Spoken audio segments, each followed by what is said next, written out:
Pausa, vamos a grabar.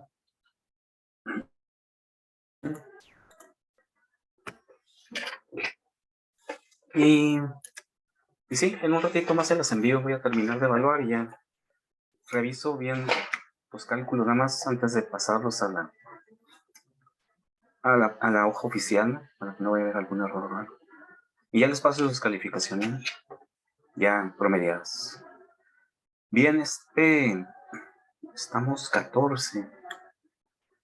1, 2, 3, 4, 5, 6, 7, 8, 9, 10, 11. Déjenme checar el chat. Alguien que no pudo contestar. Hay 2 que no contestaron. Chat, no tengo en el chat nada. Entonces, no sé. Si alguien falta de la asistencia, pues me dice ahorita, ¿no? 14, conmigo 13, y hay 11, faltan 2. Muy bien, vamos a iniciar con la segunda parte, con solubilidad. Recuerden que dividimos en 2 partes esta segunda unidad de competencia, ¿no? Entonces vamos a entrar con solubilidad. Ya trabajamos con ácidos bases, débiles, fuertes. Y de acuerdo al programa analítico que estamos desarrollando, el programa de su materia, pues continúa las sales. Las sales, que recuerden, tenemos 2 tipos de sales, ¿no? ¿Cuáles son los 2 tipos de sales que hay? Si quién se acuerda de nomenclatura, ¿verdad? Hay 2 tipos de sales. ¿Cuáles serán? O un ejemplo de una y un ejemplo de otra, ¿no? A lo mejor no se acuerdan cómo se llaman. Oxisales y el nombre del Ok. otro no me lo sé. Oxisales, ok. Todos aquellos que se forman cuando se disocian los ácidos. Y los oxianiones de los ácidos, por ejemplo, el ácido sulfúrico, el SO4 es el oxianión, en la parte negativa, porque el protón pues es la parte positiva siempre, ¿no? Esos oxianiones forman oxisales, ¿sí? Así tenemos cuando se unen estos oxianiones con algún elemento positivo, diferente del hidrógeno, que pueden ser los alcalinos, alcalinoterrios o los metales de transición. Forman estas oxisales, por ejemplo, el sulfato de sodio, ¿no? Que es un oxisal. ¿Sí? El sulfato de potasio, el sulfato de plomo, cualquier catión diferente del hidrógeno que se una a estos oxianiones, forman los oxisales. Pero tenemos otros ácidos también, ¿verdad? ¿Cuáles son los otros ácidos diferentes a los oxiácidos? Eso nos da las otras sales. Por ejemplo, el ácido sulfúrico, el ácido nítrico, el ácido fosfórico, el ácido yodídrico, todos esos son ácido carbónico, son oxisales, son oxiácidos, perdón, que van a formar oxianiones y van a formar oxisales. Pero tenemos otro tipo de ácidos. Por ejemplo, ¿qué ácido no tiene oxígeno? El ácido clorhídrico, un El ácido hidrácido. clorhídrico. Uh-huh. Estos ácidos llamados hidrácidos, como el ácido clorhídrico, se forman con los halógenos, ¿no? El ácido bromhídrico, el ácido clorhídrico, y pasa lo mismo cuando en la parte negativa, que es el cloro, por ejemplo, se une también a cualquiera de los cationes que mencionamos ahorita, pues forman sales, por ejemplo, el cloruro de sodio, ¿sí? Entonces, estas sales se llaman sales aloideas, porque vienen de compuestos que tienen algún halógeno, por ejemplo, el cloro, que forman ácido clorhídrico, es un halógeno. Por lo tanto, las sales se llaman sales aloideas, ¿no? El nombrecito tiende a olvidarnos, ¿no? Pero si se acuerdan que el compuesto negativo siempre es un halógeno, en la mayoría de las veces, porque también tenemos por ahí el ácido sulfídrico, que es el azufre, es un caso especial, ¿no? Pero normalmente son los halógenos, y entonces se llaman aloideas las sales. Entonces vamos a trabajar con estas, Clark, ok, Clark, pongo la asistencia. Vamos a trabajar con estas dos, con estos 2 tipos de sales, ¿no? sales oxidales y sales aloideas. De hecho, en las tablas de KPS, que es la constante de solubilidad para las sales, pues ahí vamos a ver que la mayoría son oxisales o sales aloideas, ¿no? Muy bien, entonces vamos a pasar a la presentación para iniciar con esta segunda parte, ¿no? de esta. Pues vamos a ir en esta parte, al igual que en ácidos y bases débiles, pues ya nos vamos, aplicamos lo mismo, pues. Todo lo que hemos visto de equilibrio hasta ahorita, seguimos aplicándolo, las mismas reglas, las mismas expresiones, la misma forma de estimar la solubilidad en este caso, o la ionización del ácido débil o del ácido fuerte. Aplicamos exactamente lo mismo. Van a ver que es bastante repetitivo. Claro, tenemos que aplicar el equilibrio, también considerando las propiedades del compuesto con el cual estamos trabajando, así como lo hicimos con ácidos y bases débiles, ¿no? Que mirábamos sus propiedades y en base a eso, pues resolvíamos los problemas. Y cuando vimos ácidos y bases débiles, pues el sistema de resolución era, no cambiaba, ¿no? Recuerden que siempre teníamos una ecuación cuadrática que se generaba a partir de la ecuación de equilibrio para un ácido o para una base débil. Y no cambiaba, por lo tanto, siempre trabajábamos con esa ecuación cuadrática, ¿no? De al cuadrado más B de la concentración, o KB o KA, dependiendo, menos KC o por la concentración o menos KB por la concentración. La misma ecuación. Pero decidimos que no era necesario estar expresando el equilibrio para cada ácido y base débil, porque siempre obteníamos el mismo equilibrio, ¿no? Porque nuestra ecuación siempre era retirar un hidronio o retirar o formar un oxidrilo. Y si teníamos dos hidronios, pues aplicábamos dos veces la misma ecuación, siempre considerando que la nueva concentración, la concentración anterior era nuestra nueva concentración total. ¿Te acuerdan de esas particularidades del ácido base, no? Pero era relativamente simple porque no cambiaba la expresión de equilibrio. Aquí en sales, como las sales pues tienen diferente estructura, ¿sí? Tenemos hidrácidos, tenemos oxisales, tenemos sales aloideas, y su estructura cambia. Tenemos sales de azufre que también cambia su estructura, sobre todo los subíndices. Pues no podemos tener como en ácidos y bases débiles una sola expresión que nos lleve siempre a una misma ecuación matemática. Por lo tanto, sí tendremos que hacer el análisis nuevamente como le hacíamos en KC, para un equilibrio en el cual la expresión de la ecuación de equilibrio pues va a ser diferente dependiendo de la ecuación de disociación o solubilidad, en este caso, tengamos para una determinada sal. ¿Okay? Vamos a utilizar la misma metodología general y al final vamos a hacer un análisis ya rápido y ver que las sales las podemos categorizar en varios tipos y siempre cada tipo arroja una misma ecuación de equilibrio, pero eso pues tendríamos que memorizarnos todas esas categorías y luego se pierde un poquito el concepto del razonamiento. El razonamiento siempre nos facilita más la resolución de este tipo de problemas, ¿no? En cualquier materia, ¿no? El entendimiento del proceso y podemos solucionar cualquier problema que sea, o sea, cualquier tipo de ecuación química que nos presente nuestro compuesto. Y ya después podemos hacer algunos análisis, pero una vez que ya entendemos bien el concepto, y todo se nos facilita un poco más. Sí, por eso lo asumimos a irnos con la misma el mismo criterio analítico y al final hacemos un análisis final, ¿no? De estos problemas típicos de las sales en solución. Entonces, pasando a la presentación, solubilidad, unidad de competencia 2, la segunda parte, ¿no? Esto es lo que comentábamos ahorita, ¿no? ¿Qué es la solubilidad entonces? ¿Sí? ¿Qué será la solubilidad? Todos hablamos de solubilidad, ¿no? Y la usamos en nuestro día. En este café que tengo aquí, apliqué la solubilidad de una sustancia, ¿no? O dos, el café y el azúcar, ¿no? El café pues es altamente soluble. La misma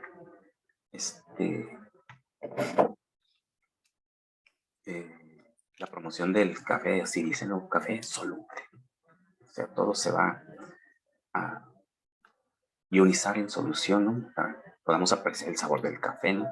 Y agregamos azúcar también, que el azúcar pues es un compuesto orgánico que tiene una alta solubilidad, ¿sí? A diferencia de los compuestos inorgánicos, que es con los que, por ejemplo, estas sales oxisales y sales aloideas son sales inorgánicas, ¿no? Que son muy poco solubles.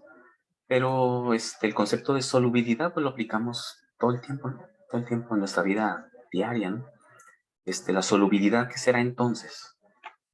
¿Tienen, ¿Tiene alguna idea de lo que es la solubilidad? La capacidad para disolverse de una sustancia. Ujú. La capacidad para disolverse o solubilizarse, ¿ya?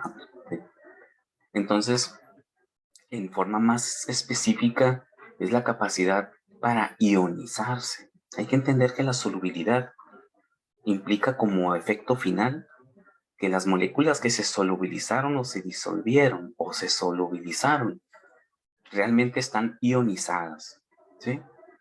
Ahora, esa cantidad que se solubiliza, se disuelve o se ioniza de las sales es una parte muy pequeña, es muy poquito. De cada cucharada de sal, por ejemplo, cloruro de sodio, que echamos en agua, una cantidad pequeña realmente se solubiliza. La mayor cantidad no la vemos, ¿no? No la vemos porque está en solución. Las moléculas andan ahí separadas, por lo tanto no las podemos ver, son muy pequeñas. Y se encuentran formando parte de nuestra solución, pero sin estar ionizadas. Entonces, realmente es una parte muy grande de la sal que no tiene ningún proceso, ninguna reacción, no puede hacer nada, simplemente está ahí en el agua, no puede participar en ningún proceso químico o reacción, porque recuerden que cualquier compuesto o cualquier elemento químico necesita estar ionizado para que pueda participar en una solución. De otra manera, pues son moléculas neutras y son completamente indiferentes de cualquier situación que pase con esa solución, ¿no? Entonces, la pequeña cantidad que sí se ionizó, que sí se solubilizó, se disolvió, esa pequeña cantidad sí está ionizada. Eso es lo que hay que entender, ¿no? No pensemos que porque echamos la sal ya no la vemos ahí, la partimos bien porque no llegamos a su punto de saturación. Y decimos, oh, ya se ionizó todo, ya se solubilizó todo, decimos, León, ya se solubilizó. ¿Sí se solubilizaría? ¿Sí se ionizó realmente? Pues hay que entender que no, ¿verdad? Una cantidad muy pequeña solamente. Esta solubilidad depende de la temperatura. Eso también es algo que podemos observar en nuestra vida cotidiana, ¿no? Y por lo tanto, como la propiedad de solubilidad depende de la temperatura, es una propiedad muy aprovechada, muy utilizada en los diferentes procesos industriales, la solubilidad. Y es un proceso de separación, la solubilidad. Y es un proceso de separación que su parte opuesta, podemos decir, de lo que es solubilizar, es la precipitación, ¿sí? O sea, cuando el sólido no está solubilizado, sino que está como un sólido separado, ¿sí? Recuerden que cuando echamos la sal en agua, la sal es como si fuera bueno, es como si fuera un precipitado de algo, ¿no? Cuando se formó la sal, pues se precipitó por ahí, es un sólido. Luego lo solubilizo, pero entonces lo puedo regresar a su estado original, cambiando la temperatura, aprovechando esa capacidad de solubilidad. Y en los reactores, en los procesos industriales, cuando se obtiene una solución y hallando un soluto, en esa solución que viene de algún proceso, y queremos separar ese soluto, si conocemos su solubilidad, qué solubilidad tiene, a una determinada temperatura, podemos enfriar esa solución y obligar a que el sólido o el soluto se precipite, ¿sí? Como el proceso opuesto a su solubilidad. Y obtenemos ese precipitado. Se separa del reactor en forma económica, en forma sencilla, pues es una propiedad muy utilizada. Entonces, la precipitación la vamos a tomar muy en cuenta en el equilibrio químico, porque el equilibrio químico nos permite calcular, por ejemplo, a qué temperatura tengo que reducir una solución para que en función de su KPS o de su producto de solubilidad podamos separar 100 kilogramos de soluto de una solución de concentración 2 molar, por ejemplo. Una solución que sea su concentración, o en partes por millón, pues, o en gramos por litro, como quieran expresar la concentración. La solubilidad es una forma, pues no es directamente la expresión de una concentración, porque es una capacidad, pero la solubilidad se expresa siempre masa de soluto por cada 100 gramos de solución. Si son gramos de soluto, por ejemplo. Es la forma de expresar la solubilidad. ¿Cuántos gramos de sal se pueden solubilizar por cada 100 gramos? Perdón, por cada 100 gramos de agua, ¿no? Aquí no es solución, por eso les comentaba que no es una concentración en sí. Son gramos de cloruro de sodio por cada 100 gramos de agua. De agua.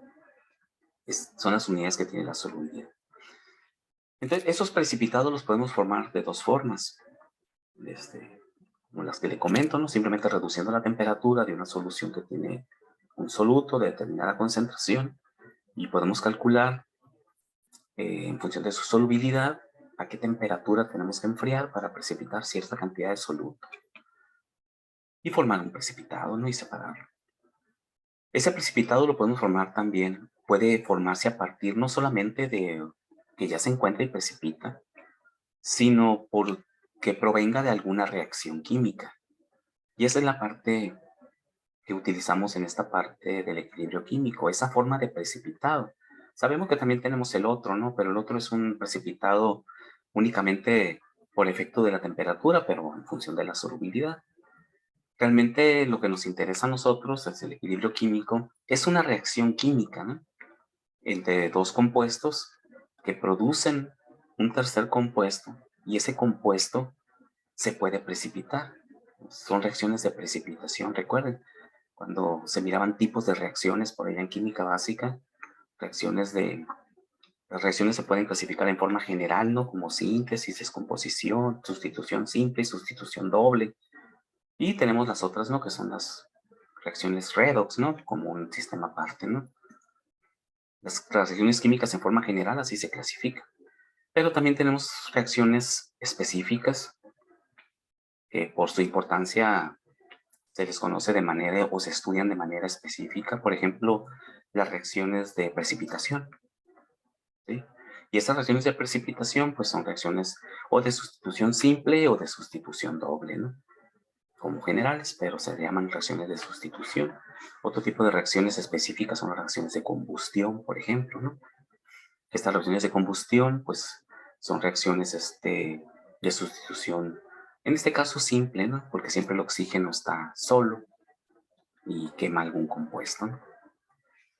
Entonces, nos interesan más que nada esos procesos en los cuales dos reactivos generan una sal y esa sal, dependiendo de su KPS, se va a mantener soluble como un producto soluble ahí en la solución. Agarramos dos matracitos o dos soluciones, las mezclamos, reaccionan los compuestos y forman una sal. Y esa sal, dependiendo de su capacidad de solubilidad, se puede precipitar. Y la puedo separar de mi reactor, que son mis tubitos. Recuerden que reactor es cualquier dispositivo donde se lleva a cabo una reacción química. Y puedo incluso separar ese compuesto en función de su solubilidad. Entonces, esos sistemas son los que nos interesan más que nada a nosotros, ¿no? Y son los que vamos a estudiar. Entonces, la temperatura es un factor importante en este tipo de reacciones de solubilidad entre diferentes compuestos y que forman sales en solución. Entonces, también el concepto de entropía se menciona aquí como un entendimiento de que la entropía pues es en forma física, ¿no? Es la cantidad o el grado de desorden de un sistema. Recuerden que el universo tiende hacia el incremento de entropía, ¿no? Que llevaron termodinámica, creo, ¿no? o la están llevando, no sé. Y ahí estudian un poco la entropía, ¿no? Entonces, este desorden molecular, ese caos en un determinado momento, pues genera que haya mayores rompimientos entre las moléculas, chocan entre ellas mismas, se transfieren energía y hace que tengamos una mayor solubilidad. Entonces, la entropía también, desde el punto de vista termodinámico, también participa y es de forma importante en esta capacidad de solubilizarse, ¿no? Claro, nosotros vamos a estudiar, nosotros vamos a estar pendientes, sobre todo en este curso, pues de la temperatura más que nada, ¿no? De la temperatura. Una forma física de medir la cantidad de energía que tiene en un determinado momento una reacción química, ¿no? Entonces, la solubilidad, como comenta aquí, la solubilidad, ya se lo platicamos ahorita, dice la mayoría de las sales poco solubles, porque la mayoría de las sales son poco solubles, se disocian completamente en soluciones acuosas saturadas. Por ejemplo, cuando un exceso de iodato de bario se equilibra con agua, el proceso de disociación lo describe la siguiente reacción, como las mismas que hemos estudiado hasta ahorita, ¿no? El compuesto se va a ionizar y sabemos que todo el tiempo los compuestos se separan. Se separa la parte positiva y la parte negativa. Entonces hay que identificar la parte positiva, que es la más simple de identificar en un compuesto, ¿no? Sabemos el bario, pues sabemos que es el catión, está ubicado en la parte izquierda. Por lo tanto, la otra parte es el anión, que en este caso es un oxianión, el yodato. Entonces, así identificamos de manera simple, ¿no? Cómo se disocia un determinado compuesto. Entonces, el iodato de bario se va a disociar en un bario y en dos iodatos. Balanceamos la ecuación. Aplicando los mismos criterios, las mismas reglas del equilibrio químico, pues vamos a expresar la ecuación de equilibrio. Y recuerden que en la ecuación de equilibrio tenemos una regla fundamental, ¿no? En la ecuación de equilibrio no participa el agua pura. El agua que viene de la reacción es así, que se genera en la reacción química es agua, sí, porque es un agua de un proceso. Pero el agua, en este caso, que es el agua de solución, es una sustancia pura, pues no participa en la ecuación de equilibrio, se discrimina, ¿no? Igual los sólidos, lo explicábamos en la unidad anterior, o en la parte anterior, ¿no? Ampliamente de por qué razón ni los sólidos ni los compuestos puros participan en la ecuación de equilibrio. Y únicamente dejamos aquellos que están en solución acuosa, que están en solución, o que están en forma gaseosa, ¿sí? En este caso, estos están en solución, son iones en solución, están en forma acuosa, o en solución también pudiera ser. Y expresando la ecuación, sabemos bien que este iodato de bario no participa. Aquí únicamente está expresado la ecuación. Ya aplicamos la regla y lo quitamos o lo mandamos del otro lado multiplicando si queremos. Decir, lo quitamos arbitrariamente. No, se sigue un proceso matemático, ¿no? Aplicando reglas matemáticas. Se pasa del otro lado y al multiplicar al producto de solubilidad, el cual la constante es un valor determinado, que sabemos que va a ser un valor fijo, constante, que multiplica a otra constante, que es que recuerden que los sólidos, su densidad no cambia, se mantiene constante, su concentración no cambia, por lo tanto, por eso no los consideramos en la ecuación de equilibrio. Al multiplicar dos valores constantes, obtenemos un tercer valor, que también es una constante, que ahora se va a llamar KPS, ¿sí? Simplemente eso, aplicando la regla matemática. A no decir, los quitamos arbitrariamente. No se quitan. Simplemente son valores constantes que se representan en la constante de equilibrio. Por lo tanto, la ecuación de equilibrio, pues sabemos acá directamente que va a quedar simplemente el producto de los productos elevados a su coeficiente estequiométrico. Como está aquí, ¿no? Bario por iodato al cuadrado. Y la KPS, pues ahora esa es nuestra constante de solubilidad o producto de solubilidad. Podemos encontrarla como KPS o KS en algunas tablas, ¿no? Producto de solubilidad o producto, perdón, constante de solubilidad o constante de producto de solubilidad. ¿Okay? Entonces, esto es algo que ya habíamos visto desde un principio, ¿no? En equilibrio, desde que vimos el concepto de equilibrio químico. Entonces, vamos a estudiar el equilibrio de solubilidad en dos sistemas diferentes, ¿no? En sistemas en donde tengamos pura agua, como agregar sal en agua pura, ¿sí? O agregar sal en una solución que no sea agua pura, una solución que ya tenga un compuesto y que ese compuesto tenga un ion común. Por ejemplo, si queremos agregar cloro de sodio en una solución de sulfato de sodio. ¿Sí? Hay una solución de sulfato de sodio de concentración 0.1 molar y quiero saber cuánto cloruro de sodio se puede solubilizar en esa solución de sulfato de sodio. Observen que ahí hay un ion común que es el sodio, ¿sí?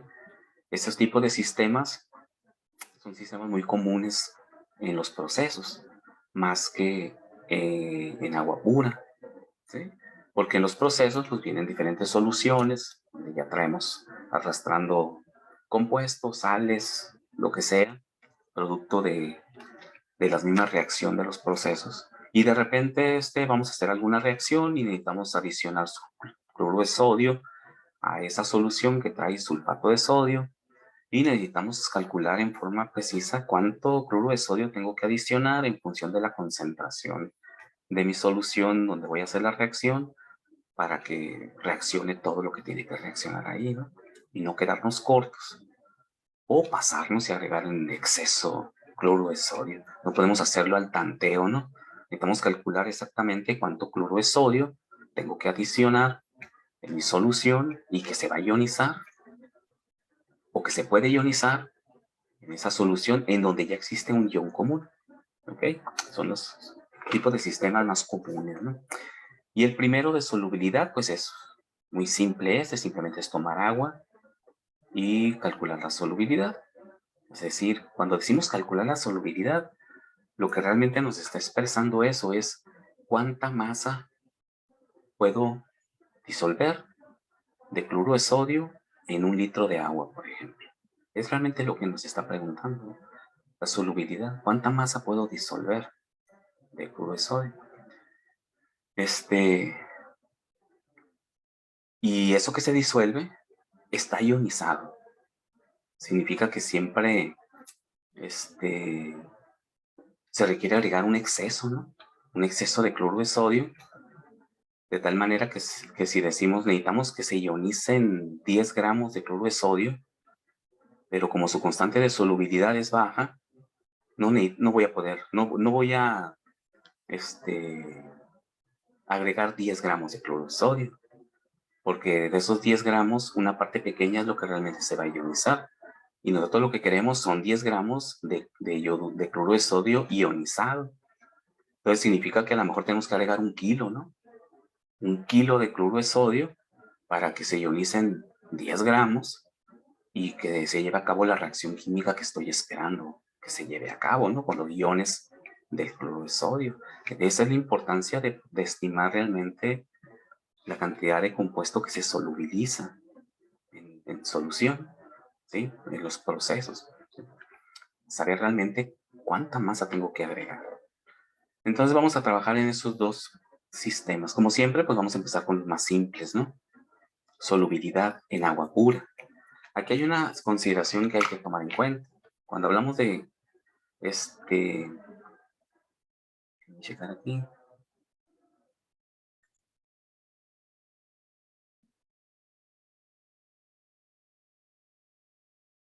Así, voy a ver si estaba grabando. Cuando hablamos de en agua pura, el concepto de agua pura realmente lo que implica es que no haya en donde voy a disolver mi sal, que no esté presente algún ion de la molécula que voy a, o que me interesa solubilizar. Por ejemplo, pueden haber dos situaciones que aplican para el primer sistema, pues.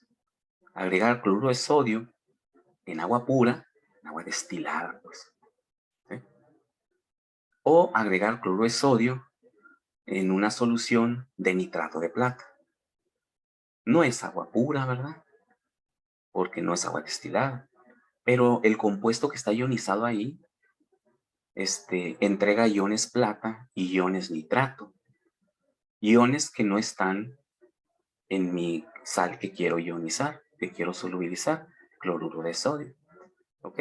Entonces ahí nos damos cuenta de que es como si el agua estuviera pura, pues. ¿Sí? La presencia de esos iones del compuesto de nitrato de plata, pues no interfieren en nada en la solubilidad de mi cloruro de sodio. Es como si fuera agua pura.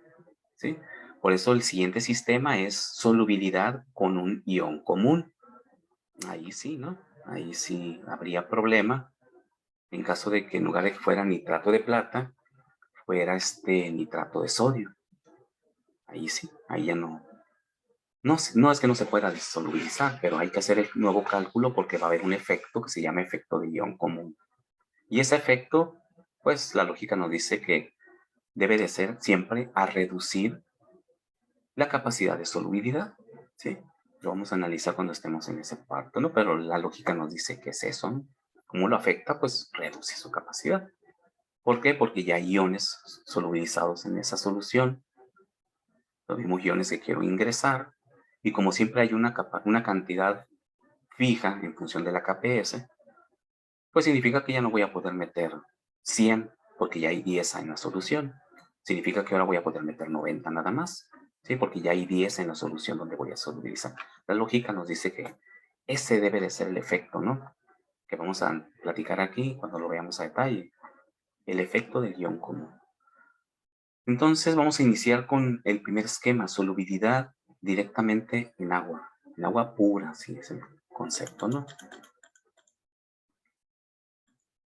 Entonces aquí tenemos un ejemplo, vamos a ir directamente a los ejemplos porque es la forma directa de aplicar estos sistemas, ¿no? Y nos dice, este ejemplo nos dice qué masa de iodato de bario, y nos da el peso molecular, se puede disolver en 500 mililitros de agua. Dice qué masa de iodato de bario. Es como si nos preguntara, ¿cuál es la solubilidad? Porque la solubilidad siempre es la cantidad de soluto que se disuelve en agua, ¿no? Que acabamos hace rato, ¿no? Son gramos de soluto por cada 100 gramos de agua.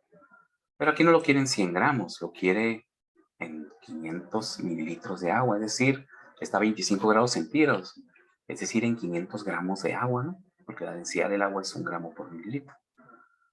Y nos da la KPS 1.57 por 10 a la menos 9. ¿Sí? Entonces, ¿cuánto puedo solubilizar ahí? Voy a poner el pizarrón para plantearlo ahí. Y vamos a ver que hacemos lo mismo que hemos hecho. Hicimos al inicio con los primeros problemas de equilibrio, ¿no? Lo mismo.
Bien, vamos a dejar de presentar. Es 1.57 por 10 a la menos 9. 500 mililitros de agua.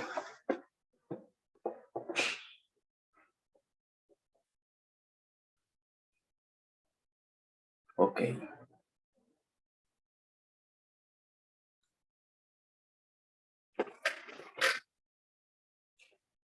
Pues este es el quiodato de bario.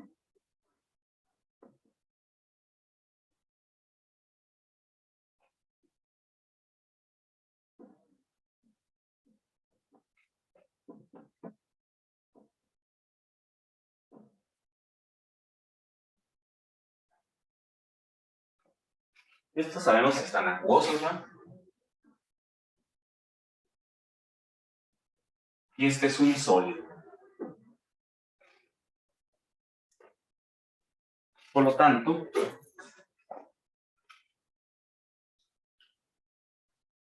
la expresión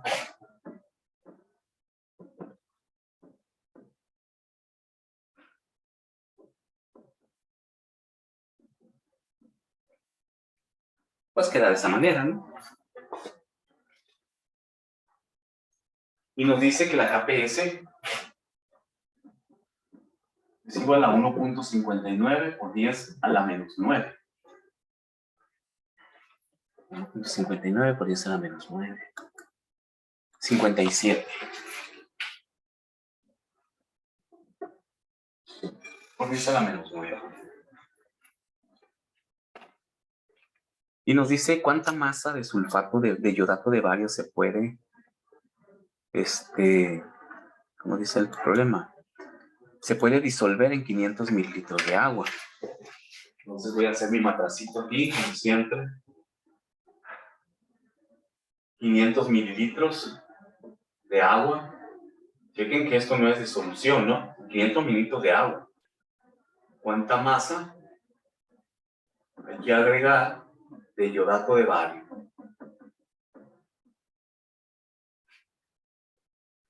La temperatura, pues 25 grados centígrados. ¿Y cuánta masa se puede solubilizar o disolver? Y ya tenemos la expresión de equilibrio. Tenemos dos incógnitas, el bario y el iodato. Y lo único que conocemos es la KPS. Ya sabemos cómo resolver eso, ¿no? Ya resolvimos algunos problemas de este tipo al inicio del curso. Haciendo una relación de concentración, es decir, una relación estequiométrica, esas que hemos estado trabajando, ¿no? Haciendo las relaciones estequiométricas entre estos dos. Este es un mol que no se escribe, pero se sabe que ahí está. Un mol por litro, si lo queremos ver como concentración. Las relaciones, puedo hacer dos relaciones. La concentración del bario, ¿cómo es con respecto del iodato? Pues es la mitad, ¿no? Este es 1 y este es 2. Es un medio de la concentración del iodato. Y puedo hacer otra del iodato con respecto del bario. Y vemos que este es el doble que este. Es 2 veces la concentración del bario.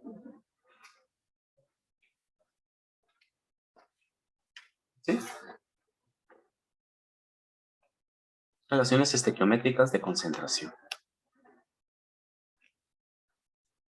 Entonces, si conozco la KPS, puedo hacer un cambio de variable entre los dos de las dos especies químicas, de tal manera que me permita resolver para el bario o resolver para el iodato. Como observo en mi ecuación estequiométrica de arriba, en mi ecuación de disociación, que el bario es 1 y el iodato de bario también es 1, cada mol de iodato de bario produce un mol de bario, pues podemos resolver directamente para el bario, porque la misma concentración del bario es la misma concentración del iodato de bario, ¿verdad? Si resolvemos para el iodato, tendríamos que dividir ese resultado entre 2 para tener la concentración del iodato de bario. Si resolvemos para el iodato, porque el iodato es el doble que la concentración del iodato de bario, ¿sí? Entonces vamos a resolver para el bario. Y ya como ejercicio podemos resolver para el iodato y ver que tenemos que dividir entre 2 y obtener el mismo resultado. Vamos a resolver para el bario.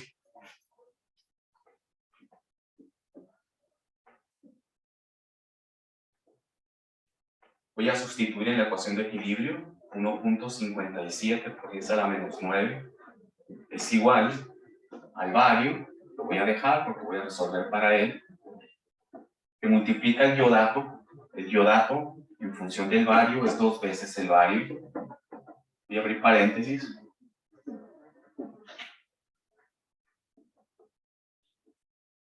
y todo está elevado al cuadrado. Entonces ahí tenemos que resolver simplemente. Esto elevado al cuadrado va a ser 4, que multiplica a la concentración del bario al cuadrado, resolviendo esto solamente, ¿no? 2 al cuadrado, bario al cuadrado. Esto multiplica esto, por lo tanto vamos a tener 1.57 por 10 a la menos 9 es igual a 4, 4 por 1, 4, vario por vario, vario, este es 1 más 2, 3 al cubo. ¿Ah? Despejando de ahí el vario, 1.57 por 10 a la menos 9, se está multiplicando, pasa dividiendo, este es una raíz, esto está elevado al cubo, esto va a ser una raíz cúbica.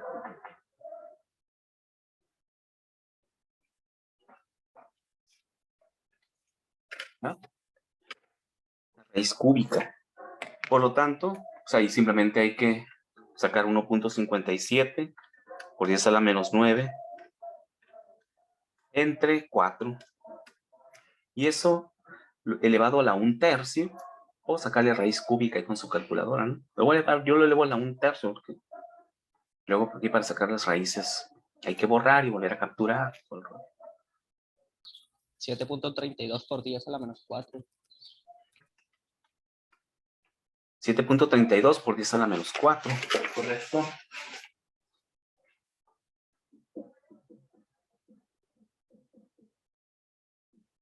Molar, ¿verdad? Mol por litro, como... Bueno, no le pongo... El corchete, recuerden, aquí me indica que es concentración molar, moles por litro. Por lo tanto, esta es la concentración del bario, pero es igual a la concentración del iodato de bario. La concentración del iodato de bario, es iodato. IO3, 2, pues va a ser igual a 7.32 por 10 a la menos 4. ¿Este será el resultado final o tenemos que hacer algún ajuste?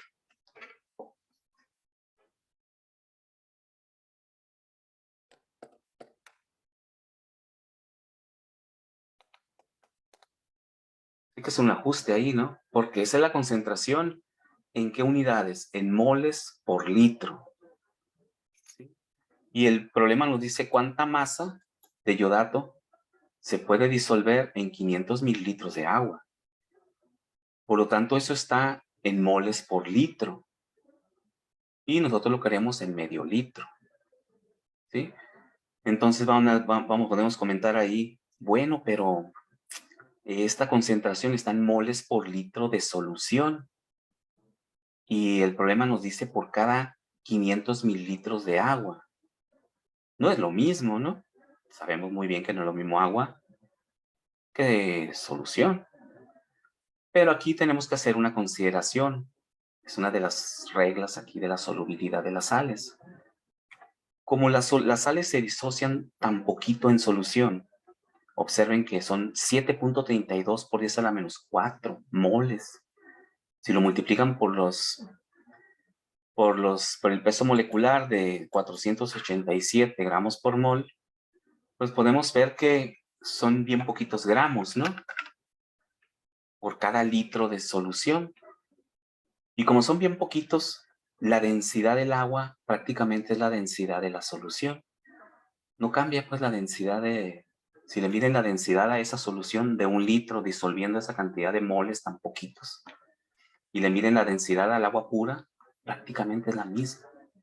Por lo tanto, podemos considerar que esa agua la puedo yo llevar contra la solución, porque prácticamente la solución es agua pura, ¿no?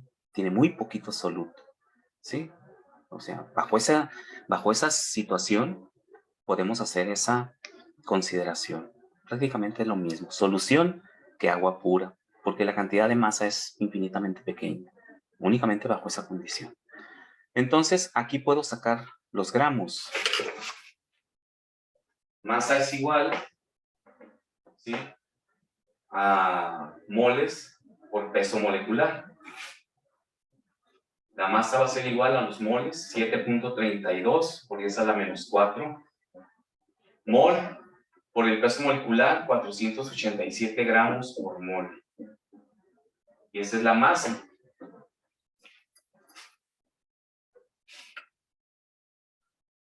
$487 por 7.32 por 10 a la menos 4.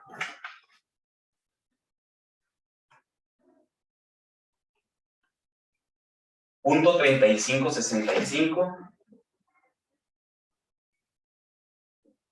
gramos. ¿En cuánto volumen está? En 1 litro, en 1000 mililitros.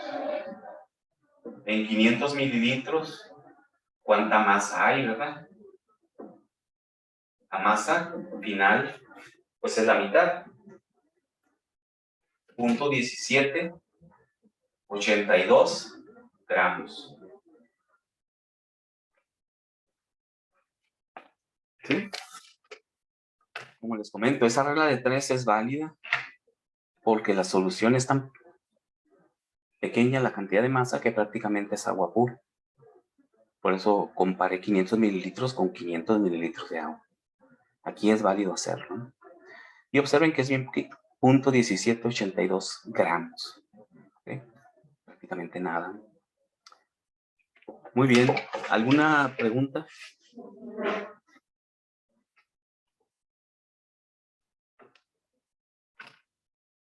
¿No? Muy bien, jóvenes. Este es nuestro primer ejemplo, solubilidad en agua. ¿Sí? Van a darse cuenta de que siempre se hace lo mismo, que cambias el compuesto.